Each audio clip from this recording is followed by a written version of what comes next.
Vamos a meternos de lleno en las ideas que sostuvieron casi 40 años de dictadura en España. ¿Cuáles fueron exactamente esos cimientos ideológicos del régimen de Francisco Franco? Y sobre todo, ¿cómo encajan en la Europa de su tiempo? Venga, vamos a desgranarlo. Fijaos en esta frase. Enviado por Dios para salvar a España. Así, ni más ni menos, era como se exaltaba oficialmente al dictador. Y ojo, que esto no es solo propaganda, es, en realidad, la clave para entender esa mezcla tan potente de personalismo, política y, por supuesto, religión que definió al régimen desde el minuto uno. Para entenderlo todo bien, vamos a seguir una ruta muy clara. Empezaremos arriba del todo, en la cima de la pirámide, con el poder del caudillo. Después bajaremos a la base, a los cimientos, para ver qué pilares ideológicos lo sostenían todo. Analizaremos esa unión tan particular entre patria y religión, su rechazo a todo lo que consideraba el otro, y para terminar pondremos todo esto en su contexto, la Europa de la época.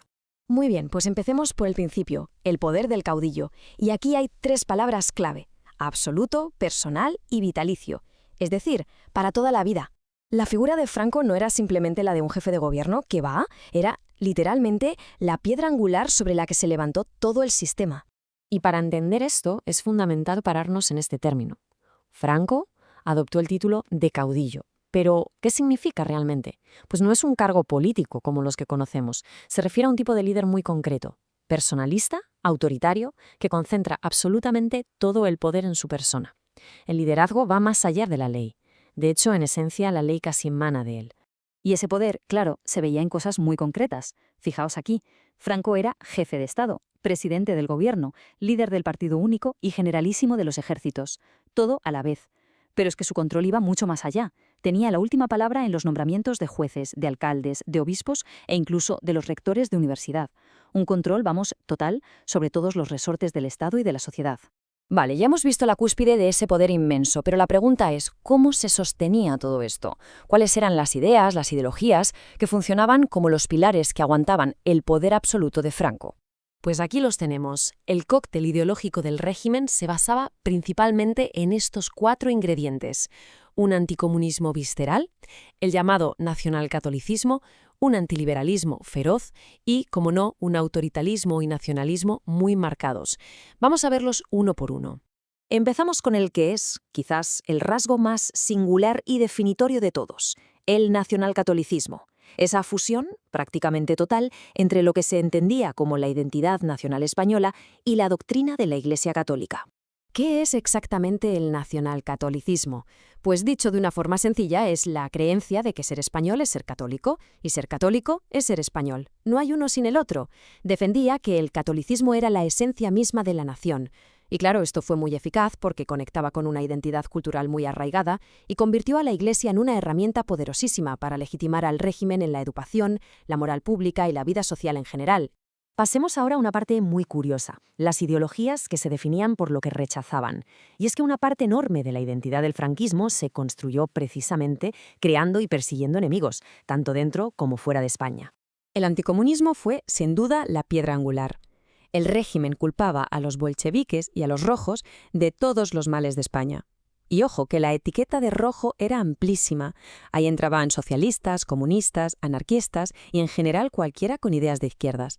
Más que una idea, fue el pretexto perfecto para justificar una represión política masiva. Y claro, esto no se quedó en un simple eslogan, ni mucho menos. Tuvo consecuencias terriblemente reales.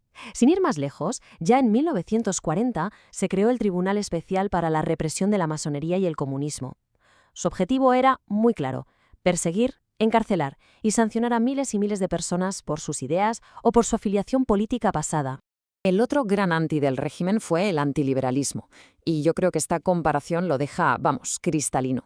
Mientras una democracia liberal se basa en la división de poderes, en que haya varios partidos, en el sufragio universal o en las libertades individuales, el franquismo era exactamente lo contrario: poder absoluto en un líder, partido único y la anulación total de las libertades. Se veía la democracia como un sistema débil, extranjero y, en definitiva, ineficaz. Pero, claro, sería un error pensar que el franquismo fue algo aislado, que surgió de la nada en España. Para entenderlo bien, hay que levantar la vista y mirar qué estaba pasando en Europa en la primera mitad del siglo XX. Era la conocida como la era de los totalitarismos. Si comparamos, vemos que hay un montón de puntos en común, ¿verdad? El nacionalismo centralista, el militarismo, el anticomunismo como enemigo común, el culto al líder, son rasgos que el franquismo compartió, sin duda, con otros regímenes como la Italia fascista o la Alemania nazi. Sin embargo, y este es un punto clave, aunque se parecía a estas tendencias, el régimen siempre tuvo sus propias características, como el peso gigantesco del nacionalcatolicismo, adaptando esas influencias al contexto particular de España. Después de todo este recorrido, a uno le queda una pregunta flotando en el aire, ¿no? ¿Puede una ideología construirse principalmente a partir del rechazo, del anti-algo?